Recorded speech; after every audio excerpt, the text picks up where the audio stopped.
Coming to get you, Bobber.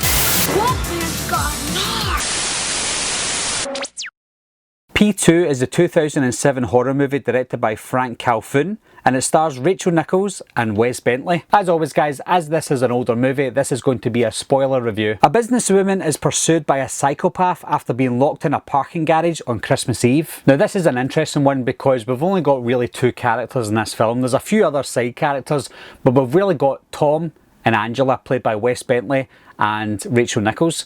Now, because there is only those two characters throughout most of the movie, we have to know a lot about them to care for them, or to not care for them in some people's cases.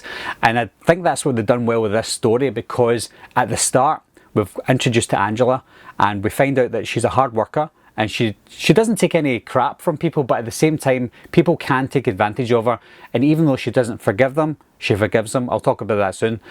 So she's a really nice person basically, and so we get to like this Angela character. Then we're introduced to Tom. Now we obviously know that Tom is going to be a bad guy, but at the start he's genuinely nice. He seems genuinely nice, and I think that's what makes it scary, because we know he's going to be a bad guy, but the way he's introduced, he's helping her out. He's like, I'm only trying to help, trying to crack a few jokes as well. And then he lets her go. He's like, see you later, bye-bye.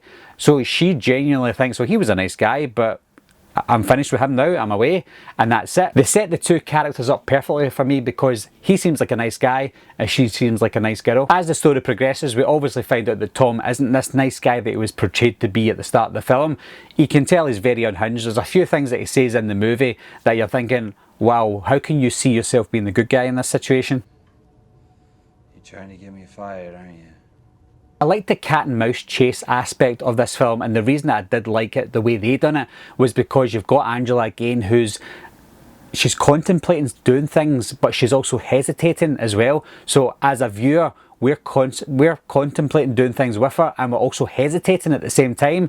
So there's things like she's trying to get away from somewhere. Does she do it now, or will she get caught? So she's thinking to herself, should I do it or should I not? And as a viewer, because she's contemplating and hesitating, we're doing the exact same thing. So that's the cat and mouse aspect that I love about horror films, and they do that well in P2. I also like the fact that when she does get away, she's still stuck in this car park. So it became a survival horror movie in a car park. Now that's not unique at all, because there is another movie from 1991 that has the same premise. That film is called Lower Level, I believe. It's not the exact same type of movie, but it had the same plot. We find out more about Tom during the last half of the movie than we do Angela. I think she's already established as a character that we know about with her and her family, but we find out more about Tom throughout the movie. We find out that he's infatuated with her, he's worked there for a while, he's been watching her, and he also watched her being sexually harassed in an elevator, in a lift, and he doesn't like that because he's obviously infatuated with her.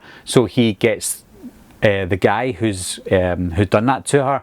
Now at the beginning of the movie, the guy who's sexually harassed her, he apologised to her at the beginning because he was drunk.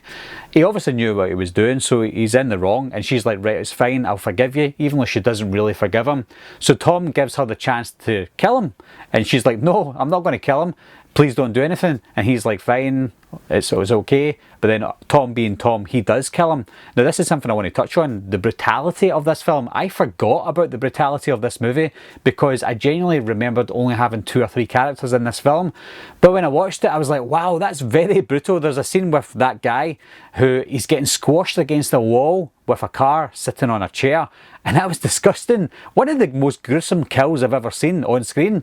We've also got someone getting stabbed in the eye with I think it's a nail file or something, right in the eyeball. It was absolutely disgusting. If obviously you're a fan of dogs as well, or animals, there is animal cruelty. Obviously no animal was harmed during the filming of the movie, but there was animal cruelty in the film that some people might find hard to watch, even harder than seeing a human getting killed. I think the scariest thing about Tom was he wasn't looking to get away with anything. He didn't want to get caught, but at the same time he wasn't covering his tracks, he wasn't wearing gloves. It's almost like he was accepting his fate. Yes, he was trying to get away with things a few times because some cops came and he was trying to cover a few things up, not because he wanted to get away with anything, but he wanted to torture Angela more. When the cops went away, he was going about his business, and he wasn't looking like he was trying to clean things up. So it tells me that he's a complete psychopath. He was either planning on dying that night or getting away thinking he was getting away with things, not knowing he was leaving fingerprints and evidence behind. He was just completely psychotic. If I have any negatives for P2, it's the fact that they established Tom as the bad guy too fast.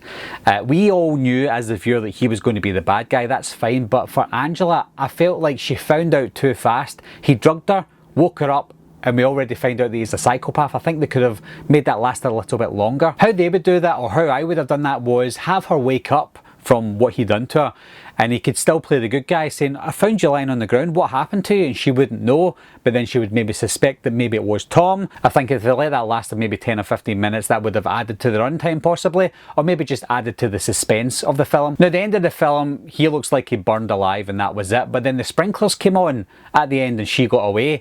Now, did the sprinklers come on because they wanted us to think that there could be a sequel? I don't know, that might be a little too far-fetched because he'd be all totally burnt. But I think with the sprinklers coming on, that gave me hope personally that they would do a sequel to P2, because I think this movie is worthy of a sequel, and at least Wes Bentley as Tom is worthy as an actor and a character to come back in another movie, because I thought he was completely psychotic and great to watch. Overall, guys, I thought it was great. Every now and again you get a little gem that comes out and you don't expect it, and I think P2, with some of its flaws, it's not a perfect movie, but I think it was a gem of a horror movie, because we don't get a lot of Christmas themed horror movies out there featuring a killer Santa Claus. Why not have a Christmas movie that had subtle hints to being Christmas or set at Christmas but being a horror movie? And that's what P2 is. It's a really good Christmas feeling horror movie. If you've seen P2, guys, leave your comments down below as usual. Let me know what you thought of it, and as always, thanks a lot for watching, thanks for subscribing. I'll see you soon. Bye bye.